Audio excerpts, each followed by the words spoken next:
नमस्कार. आज आपण वेल्फे कंपनीच्या माध्यमातून आपल्या कंपनीचा प्लॅन बघणार आहे. तर तसं बघायला गेलं तर महत्त्वाचं म्हणजे जो प्लॅन आहे ह्या प्लॅन सोबत 5 पी पण खूप महत्त्वाचे असतात की ज्याच्यामध्ये जर बघितलं तर आज आपली कंपनी जी आहे वेल्फे जी कंपनी आहे त्या कंपनीच्या बाबतीत जर एखादी मला कंपनी वेल्फे करायची असेल किंवा मला मार्केटमध्ये कुठलीही कंपनी जर करायची असेल तर त्याच्यासाठी 5 पी खूप महत्त्वाचे असतात. त्यातला पहिला जो पी आहे तो म्हणजे प्रमोटर. जे आपल्या कंपनीचे प्रमोटर आदरणीय श्री सीएमडी विक्रांतजी संगपाळ आहेत की ज्यांना डायरेक्ट सेलिंगचा जवळपास 15 वर्षाचा सक्सेसफुल एक्सपिरियन्स आहे. दुसरा पी जो आहे त्याच्यामधला तो आहे प्रोडक्ट सोबत असणारा प्रोफाईलचा. जो प्रोफाईल जे आहे हे प्रोफाईल अतिशय स्ट्रॉंग लेवलचं आहे. त्याच्यामध्ये जर तुम्ही बघितलं आपल्या कंपनीच्या वेबसाईटला जर तुम्ही व्हिजिट केला तर जवळपास तुम्हाला 12 ते 16 सर्टिफिकेट्स दिसतील. म्हणजे कंपनीचं प्रोफाईल पॅन असेल, टॅन असेल किंवा आपल्या कंपनीचे असणारे ISO मानांकन असेल, गव्हर्नमेंटचे जे पण रूल्स आणि रेग्युलेशन्स असतील तर त्या रूल्स रेग्युलेशन्स फॉलो करणारी 100% फॉलो करणारी वेल्फे कंपनीचं प्रोफाईल हे स्ट्रॉंग आहे. त्याच्यानंतर तिसरा जर पी बघितला तुम्ही तर तो पी आहे आपल्या कंपनीचे प्रोडक्ट्स. जे आपल्या कंपनीचे जवळपास 28 प्लस प्रोडक्ट आहेत तर ते प्रत्येक प्रोडक्ट हे 100% रिझल्ट ओरिएंटेड आहे की ज्याच्या माध्यमातून कुठलीही व्यक्ती आपल्या कंपनीचं प्रोडक्ट टेस्ट करेल तर त्याला पुन्हा ते प्रोडक्ट रिपर्चेस करावं असे आपले प्रोडक्ट आहे. जे हा तिसरा पी झाला. चौथा जो पी आहे तो आहे आपल्या कंपनीचा पे आउट म्हणजे इन्कम. आपल्या कंपनीचं पे आउट म्हणजे इन्कम. जर आजपर्यंत जर कंपनीच्या स्टार्ट पासून आजपर्यंत टिल नाऊ आता जर बघितलं तर कंपनीचं पेमेंट वेळच्या वेळी होतं. म्हणजे मंगळवारी लॉग इन आणि शुक्रवारी लक्ष्मी प्रसन्न होते. म्हणजे जर विचार करायला गेलो तर 100% आपल्या कंपनीचं पेआउट सुद्धा अतिशय टाइम टू टाइम आहे. आणि आज आपण ज्या प्लॅन गोष्टीवर बोलणार आहे तो आहे पी, 5वा पी म्हणजे प्लॅन.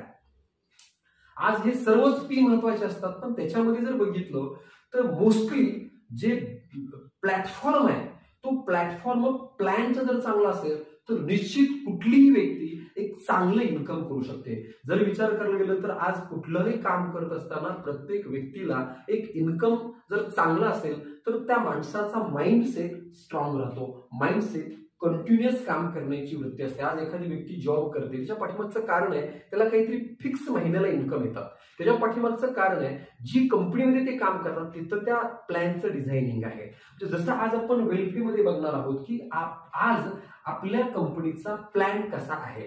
जर आपण प्लॅन कसा आहे हे जर बघितलं तर लक्षात येईल की आपल्या कंपनीच्या माध्यमातून जो प्लॅन आहे हा प्लॅन अतिशय पॉवरफुल आहे. आपण थोडंसं ह्या प्लॅनवर बघूया की जर समजा आता मला काम करायचंय तर मला इन्कम कसं होणार, माझ्या अकाउंटला पैसे कसे येणार, मग त्याच्यामध्ये माझं रिटेलिंग प्रॉफिट कसं असेल, माझं पेमेंटचं जे असणारं मॅचिंगचं बोनस कसं असेल किंवा एक्स्ट्रा मला रिवॉर्ड काय असेल तर त्याच्यामध्ये आपण शॉर्टमध्ये पण एकदम एक्झॅक्टली प्रॉपर आणि क्लिअर आपण प्लॅन बघणार आहोत. तर ठीक आहे, चला आपण बघूया. सगळ्यात महत्वाचं पहिल्यांदा आज आपण बेसिक काही गोष्टी बघणार आहे की ज्याच्यामध्ये जर बघितलं तर पहिला कोणतंही जी वस्तू आहे किंवा कोणतंही जे प्रोडक्ट आहे आज ते प्रोडक्ट जर बघितलं तर ते प्रोडक्ट ज्यावेळेला ग्राहक म्हणून ज्यावेळेला कस्टमर म्हणून जर बघितलं तर आज एक कस्टमर म्हणून ते प्रोडक्ट विकत आपण 100 रुपयाला घेतो. म्हणजे बघा एक वस्तू आहे, ग्राहक म्हणून कस्टमर म्हणून ती वस्तू आपण 100 रुपयाला विकत घेतो. आज जेव्हा आपण 100 रुपयाला ही वस्तू विकत घेतो ती वस्तू ग्राहक कस्टमर घेतो कुठून, कंपनीतून घेतो का? निश्चित नाही. प्रोडक्ट हा ग्राहक हा वस्तू ही कंपनीतून निश्चित घेत नाही तर तो जे प्रोडक्ट घेतो तो घेतो कुठून तर शेजारच्या दुकानातून, दुकानदारापासून होलसेलर कडून नंतर रिटेलर कडून, त्याच्यानंतर मग तालुका लेवल असेल, जिल्हा लेवल असेल, नॅशनल असेल किंवा मेन डीलर कडून आणि मेन डीलर घेतो कंपनीकडून. म्हणजे जर विचार करायला गेलं तर जी गोष्ट 100 रुपयाला एक कस्टमर विकत घेतो ती गोष्ट नक्कीच 100 रुपयाला तयार होत नाही. तर ती गोष्ट 100 रुपये ज्या गोष्टीचं मूल्य आहे ती गोष्ट तयार होते फक्त 30 रुपयाला.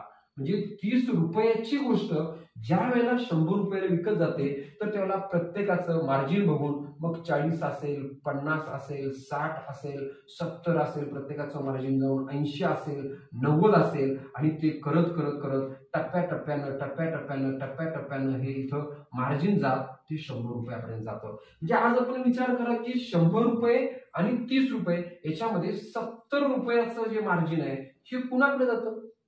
हे जातं कुणाकडं? मग त्याच्यामध्ये होलसेलर असेल, रिटेलर असेल किंवा मेन डीलर असेल किंवा ऍडव्हर्टाइजमेंट करणारी लोक असतील तर ह्या सर्वांच्या मध्ये ते वाटलं जातं. मग आज आपण काम काय करतोय की जे प्रोडक्ट 100 रुपयाला विकत घेतो तेच प्रोडक्ट 30 रुपयाला तयार होतो आणि 70 रुपये जर वाटण्यात जात असतील तर हे 70 रुपये हे जे कोण आहेत तर हे आहेत डीलर. हे आहेत डीलर.